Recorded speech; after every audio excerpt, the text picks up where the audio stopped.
Word problems आहेत, मग तिथे तुम्हाला डायग्राम ड्रॉ करायला लागेल, अँगल ऑफ एलिव्हेशन काय आहे, डिप्रेशन काय आहे, आणि मग त्यांच्यातलं रिलेशन ओळखून तुम्हाला ट्रिगोनॉमेट्री व्हॅल्यूज यूज करायला लागतील आणि मग आन्सर फाइंड आउट करायला लागेल.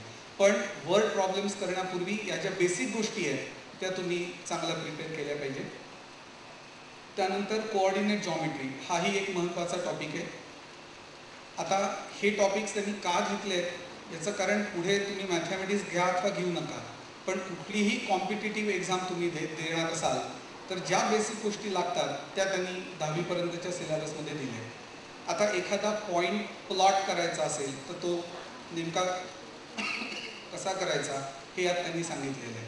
म्हणजे 3, 4 एखाद्या पॉईंटचे कोऑर्डिनेट्स आहेत. मग 3ला एक्स कोऑर्डिनेट म्हणतात, 4 इज वाय कोऑर्डिनेट. एका परीक्षेत एक्स कोऑर्डिनेट हा शब्दच त्यांनी वापरला नाही, त्याच्याऐवजी त्यांनी म्हटलं ॲप्सिसा.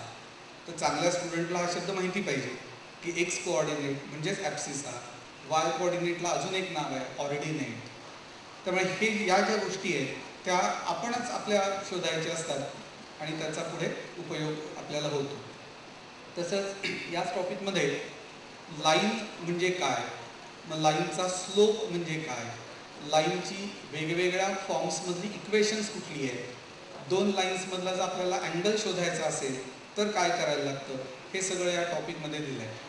अनेक लोकांना असं वाटतं की नाही मी 11वी सायन्स जरी घेतलं ना तरी PCBवर कॉन्सन्ट्रेट करणार आहे, त्यामुळे मॅथमॅटिक्सकडे दुर्लक्ष केलं तरी चालेल. अतिशय चुकीची कल्पना आहे. फिजिक्स केमिस्ट्री तुम्हाला ग्राफ्स ड्रॉ करायचे असतात. दुर्दैवाने टीचर्सना असं सांगायला लागतं की आडवी जी लाईन आहे ती एक्स ॲक्सिस आहे, उभी लाईन आहे ती वाय ॲक्सिस आहे, पॉईंट कसे प्लॉट करायचे एक्सेट्रा एक्सेट्रा.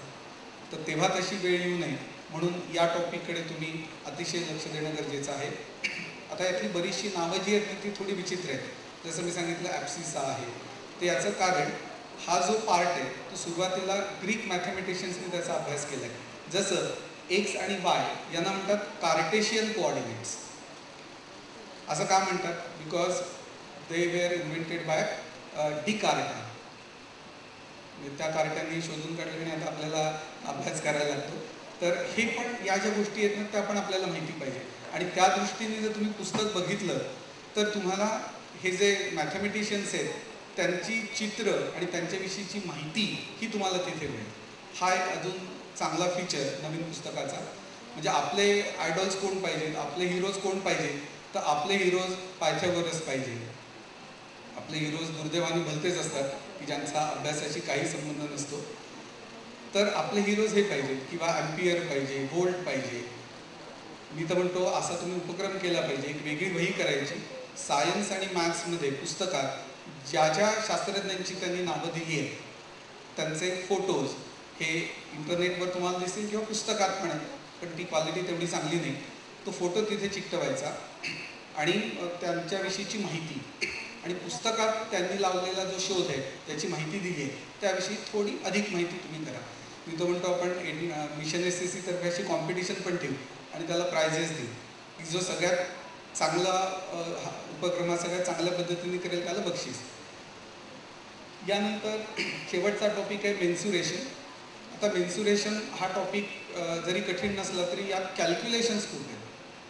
तुम्हाला स्क्वेअर रूट फाइंड आउट करायला लागतं, बरेचदा क्यूब फाइंड आउट करायला लागतो. आता मेन्सुरेशनमध्ये नेमकं काय आहे तर त्यात त्यांनी 2 पार्ट्स दिले. पहिल्या पार्टमध्ये एरिया आणि दुसऱ्या पार्टमध्ये व्हॉल्यूम. जनरल स्टँडर्ड आपलं वाढलं पाहिजे. एका बॅचने मी विचारलं की सर्कलची रेडियस 4 आहे तर त्याचा व्हॉल्यूम सांग, त्याचं घनफळ सांग. तर आपल्याला कळलं पाहिजे की circle is a 2 dimensional figure. त्याचं व्हॉल्यूम कसं फाइंड आउट करता येईल, त्याचा एरिया फाइंड आउट करता येईल. म्हणजे 3 डायमेन्शनल फिगर्स आहेत त्याचा आपल्याला व्हॉल्यूम फाइंड आउट करता येतो. मग हे ऑडिटोरियम आहे किंवा स्फिअर आहे किंवा कोन आहे, या 3 डायमेन्शनल फिगर्सचे व्हॉल्यूम्स आपल्याला फाइंड आउट करता येतात. तर त्याचा फॉर्म्युली पार्ट जो आहे तो आपल्याला माहिती पाहिजे. व्हॅल्यूज सबस्टिट्यूट करून आपल्याला कॅल्क्युलेशन्स पूर्ण करता आली पाहिजे. तर हे मेन्सुरेशन या टॉपिकमध्ये त्यांनी दिलेलं आहे. आता अभ्यासाचं नियोजन कसं करायचं मला जर तुम्ही विचाराल तर जुलै, ऑगस्ट, सप्टेंबर, ऑक्टोबर, नोव्हेंबर, डिसेंबर. खरं डिसेंबरच्या आधीच संपलं पाहिजे सिलेबस, पण आपण डिसेंबर धरून चालू म्हणजे 6 महिने आपल्याकडे आहेत. अल्जिब्रा जॉमेट्री म्हणून 12 टॉपिक्स आहेत. तर प्रत्येक महिन्यात 2 टॉपिक्स आपले खूप छान तयार झाले पाहिजे. मग आता ते 2 टॉपिक्स कुठले घ्यायचे, तर मी असं सजेस्ट करीन, शाळा किंवा क्लासमध्ये जे टॉपिक्स टीचर घेत आहेत त्या टॉपिक्सनी तुम्ही सुरुवात करा. शाळेत जे होमवर्क दिलं जाईल ते करा, क्लासमध्ये जे होमवर्क दिलं जाईल ते तुम्ही केलं पाहिजे. या व्यतिरिक्त मिशन SSCचा तुम्ही उपयोग करू शकाल. तसंच प्रत्येकाने प्रत्येक टॉपिकवर 5 तरी MCQs, आणि मी सांगितलं सुरुवातीला MCQs काढणं जमत नसेल तर जी सॉल्ट सम्स आहेत त्यावर MCQs काढा, पण असं प्रत्येकाने फॉलो केलं पाहिजे. आता स्टॅटिस्टिक्स जो आहे पार्ट 1 आणि पार्ट 2 तो जमल्यास तुम्ही घरी तयार करा. म्हणजे डिसेंबर महिना तुम्हाला पूर्ण सिलेबस पूर्ण करायला लागणार नाही, 15 डिसेंबरपर्यंत तुमचं सिलेबस पूर्ण होईल. आणि प्रत्येक वेळा तुम्ही परीक्षेला खूप महत्त्व दिलं पाहिजे. हे 2 मुद्दे मी सांगणार आहे आणि थांबणार आहे की एकही टॉपिक ऑप्शनला टाकून चालणार नाही. आणि तुम्ही जर मार्किंग की बघितली असेल तर असं नाही आहे की सिमिलॅरिटी आणि सर्कल 2 टॉपिक्स मिळून 10 प्रश्न असतील आणि त्यातले 5 सोडवायचे, म्हणजे कुठला तरी ऑप्शनला टाकलं तरी चालणार, असं होणार नाही. आणि ही सवयच वाईट आहे. आम्ही कायम उदाहरण देतो की तुम्ही तुमच्या फॅमिली डॉक्टरकडे गेलात आणि सांगितलं की बाबा माझा घसा दुखतोय, आणि फॅमिली डॉक्टर म्हणलं की अरे सॉरी मी घसा ऑप्शनला टाकला होता MBBSला असताना, कारण वेटेज खूप कमी होतं, कारण असं या स्टाईलने अभ्यास केलेला आहे, मी तुझे डोळे बरे करू शकतो, तर तुम्ही पुन्हा त्या डॉक्टरकडे जाणार नाही. मग तसंच आपल्याही बाबतीत आहे, एकही टॉपिक ऑप्शनला टाकायचा नाही. ज्या अर्थी सिलेबसमध्ये तो दिला आहे त्या अर्थी आपण तो चांगला तयार केला पाहिजे, पुढे त्याचा उपयोग आहे. आणि खूप परीक्षा दिल्या पाहिजे. आपण परीक्षा द्यायला कायम घाबरतो आणि असं म्हणतो की माझा अभ्यास झाला नाही. उलट आहे, आपला अभ्यास झालेला आहे की नाही हे बघण्यासाठीच परीक्षा असते. त्यामुळे जास्तीत जास्त परीक्षा तुम्ही दिल्या पाहिजे. असं जर तुम्ही नियोजन केलं, आता फारसा वेळ आपल्याकडे नाही, पण मिशन SSC तर्फे असे अनेक प्रोग्राम्स आपण करणार आहोत. म्हणजे त्यात एक एक टॉपिक घेऊन आपण प्रोग्राम कंडक्ट करणार आहोत. जसं सिमिलॅरिटी, सिमिलॅरिटीवरच 1 तासाचा प्रोग्राम असेल. मग त्यात काही कन्सेप्ट तुम्हाला तज्ज्ञ शिक्षकांकडनं सांगितल्या जातील आणि काही सम्स सोडून दाखवल्या जातील, आणि तुमच्या ज्या शंका आहेत ना त्या त्यांची उत्तरं दिली जातील. आता ज्ञानरचनावादाचं अजून एक महत्त्वाचं की तुम्ही शंका विचारा. आता आपल्याकडे काय होतं आहे, गप्प बसा संस्कृती आहे. म्हणजे वर्गात शिरल्या टीचरचं पहिलं हे असतं की गप्प बसा, बोलू नका. उलट झालं पाहिजे ना की तुम्ही बोला, तुम्ही प्रश्न विचारा. जर असं झालं तरच माझ्या मते मुलांना तो विषय आवडायला लागेल, आणि एकदा विषय आवडला की मग आपोआप त्याचा अभ्यास केला जातो आणि त्यामुळे मार्क्स चांगले मिळतात.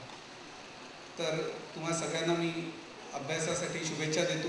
आणि आता जरी 95-96% वाल्यांचा सत्कार झाला तरी प्रत्येकाला तेवढे मार्क्स मिळतील असं नाही. परीक्षेत मार्क्स मिळाले म्हणजेच तो खूप ग्रेट आणि जगायला लायक असं अजिबात नसतं. आपल्या कपॅसिटी एवढे मात्र मार्क्स आपल्याला मिळाले पाहिजे, हेही आपण लक्षात ठेवलं पाहिजे की आपले आईबाप सुदैवाने चांगले, आपल्याला सगळ्या गोष्टी प्रोव्हाइड केल्या जातात, तर त्याचा आपण भरपूर उपयोग केला पाहिजे आणि आपलं योगदान हे आपण दिलं पाहिजे. मी पुन्हा एकदा तुम्हाला अभ्यासासाठी शुभेच्छा देतो. पुढे जे कार्यक्रम होणार आहेत त्याची माहिती तुम्हाला दिली जाईलच. प्रत्येकाने आज मिशन SSC यावर फ्री लॉग इन करावं, अकाउंट क्रिएट करावं, जेणेकरून ही जी सगळी माहिती आहे ती तुम्हाला वाचायला मिळेल. थँक्यू.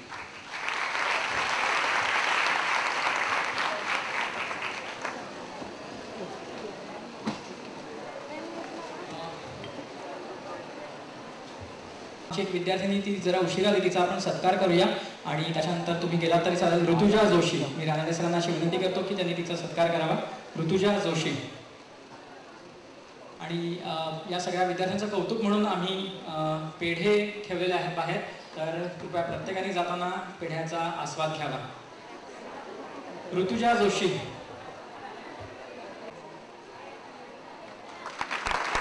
तिला 93% मार्क मिळालेले आहेत. 93%, 93%. मी तुम्हाला म्हटलं असं बाहेर आम्ही पेढे ठेवलेले आहेत, पेढ्यांचा आस्वाद घ्यावा या विद्यार्थ्यांचं कौतुक करण्यासाठी.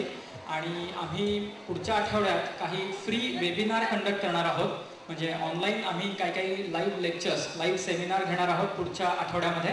रानडे सरांची, देशमुख सरांची, हे फ्री असणार आहेत आणि त्याची सूचना आम्ही तुम्हाला जे आमच्याकडे तुमचे कॉन्टॅक्ट नंबर आहेत त्याच्या थ्रू आम्ही तुम्हाला याची सूचना देऊ. साधारण रात्री 8 वाजता हे वेबिनार असणार आहे. तर ज्यांच्याकडे इंटरनेट आहे, कॉम्प्युटर आहे, त्यांनी जरूर हे सगळे वेबिनार अटेंड करावेत. हे फ्री ठेवलेले आहेत सध्या आम्ही.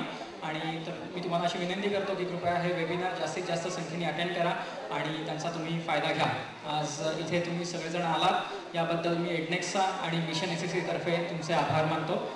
तुम्हाला आमच्या प्रॉडक्टबद्दल काही विचारायचं असेल, काही शंका असतील किंवा प्रॉडक्ट विकत घ्यायचं असेल तर खाली काउंटरवर तुम्ही विकत घेऊ शकता. आणि तुम्ही आज विकत घेतलं तर आम्ही तुम्हाला